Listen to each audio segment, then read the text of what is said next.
I would say the other super important thing that HTML1 added with HTML was tables. And tables, they may not sound that important, but the way that they could be used, especially in unintended ways, was a significant part of web design for the next 10 years. Let's go ahead and create one. So I have my documents from before, and I think I want to hop on the glossary here, and I want to change this and use this as more of a table. So I'm going to open this in text edit, and right here I'm going to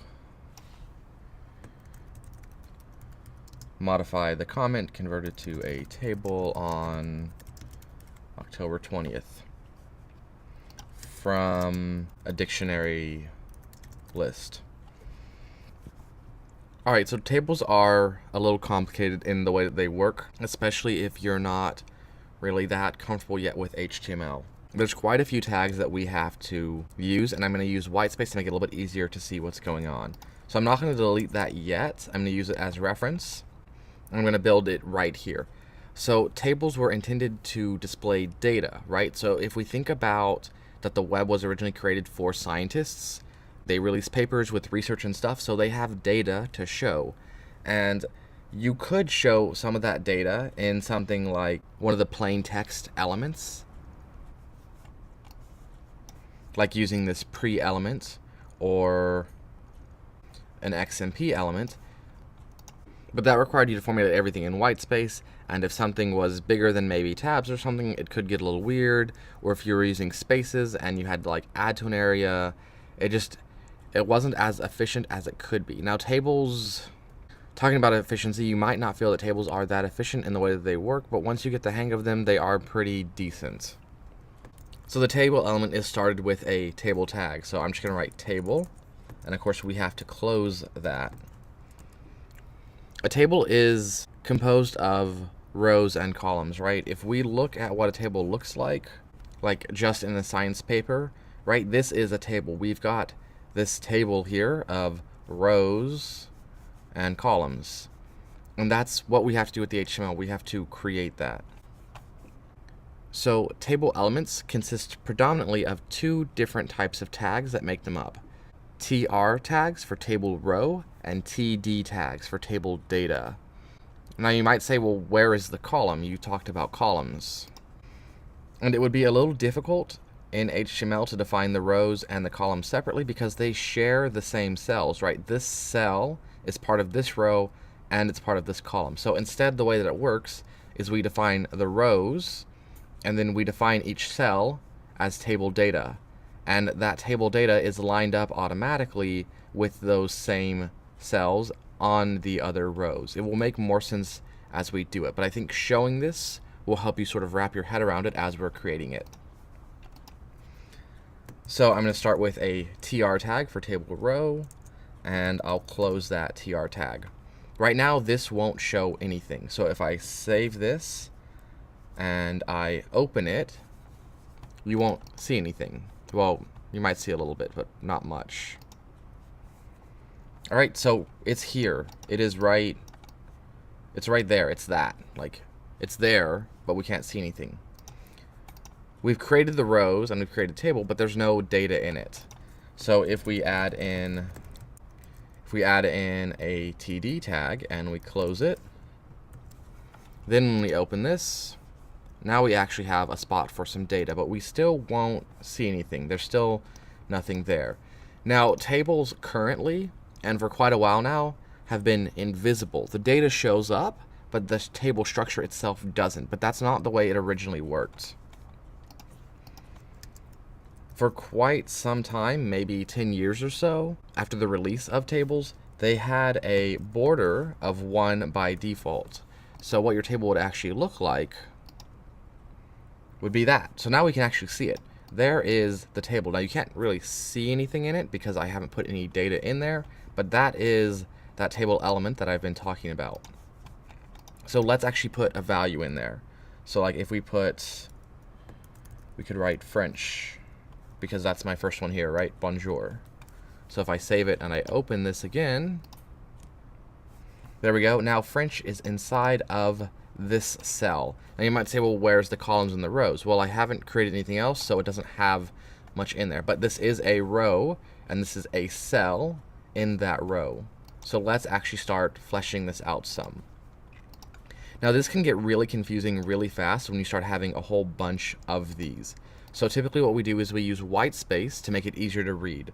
So 1, 2, 3, 4, 1, 2, 3, 4, 1, 2, 3, 4. There's not really a required amount that you have to use. I prefer 4 because I also program in Python, and that's considered the standard in Python. You don't have to use 4, you can use 3. You could use 1 if you want, but it doesn't really make it very easy to read. I'm going to put the TD tag at the end of this line, and then this is also 1, 2, 3, 4. This closes that tag so they line up together. So anything between this tag and this tag I know are in that row, and so it makes it a little bit easier to see.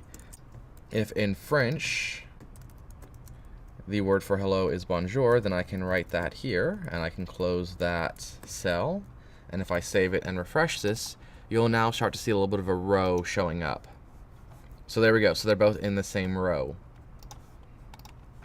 If I want to add in Spanish, I can do that. Instead of rewriting the whole thing, I'm just going to copy and paste to save a little bit of time. And so now this is a new row. And it's fairly easy to read due to this spacing. So I know that this is one row, and I know that this is a second row. So Spanish and hola. And if I open this in Safari, there we go. Now we have 2 rows. If I want to add in something else on here, so maybe I want to like add in like, I don't know, number of letters in the word or something, just something else to fill data. So we have 7, right? So 3, 6, 7.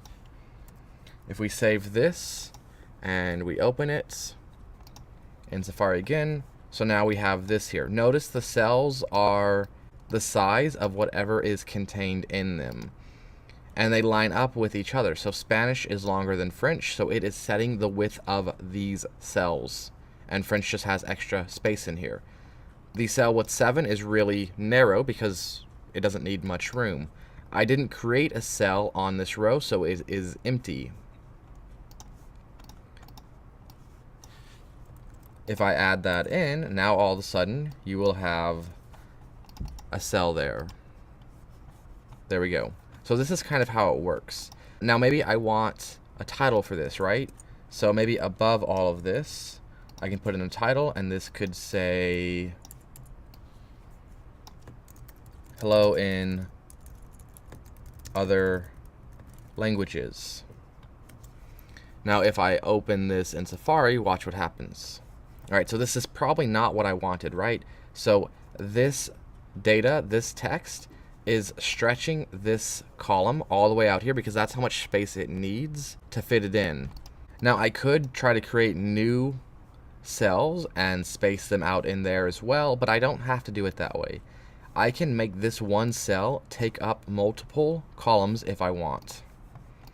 So the way that I do that is I type in td colspan. So it's an attribute of the TD tag. And then in here, I tell it how many cells to take up. So I want this to take up 3. So now if I open this again, there we go. Now it's being stretched across all 3 without having to do some sort of weird breaking up. Now there is one other tag that I didn't mention. Instead of TD for a table heading, because that's basically what I did, I just made a heading for it, I could instead type TH for table heading. And if I save and refresh, there we go. Now it is bolded, but now notice it doesn't stretch across all of them. So I do actually need that colspan in that I had deleted. So colspan is an attribute for table headers as well. There we go. One other thing to note about table headers, so right now this is aligned left and this is aligned left, and you probably assume this is aligned left, but we don't really know because the size of the table is defined by it, so there's no extra space on either side. We can define also the width of a table. So if I say in here, let's see, so in the previous video I talked a little bit about like what the standard resolution was. So during the early time period of the web, a lot of people were running like 640 by 480.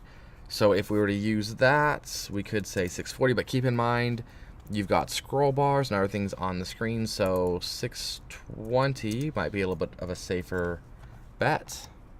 And we can save and reload, and there we go. So notice this is actually centered in there, whereas these are aligned left. And I could include more stuff in here. I could include the others in there. I could, I don't know, come up with some other data to use. You can also decide on how wide the TDs are as well if you want. So if I add a width into here, maybe 200, and I save and I refresh, let's see what happens.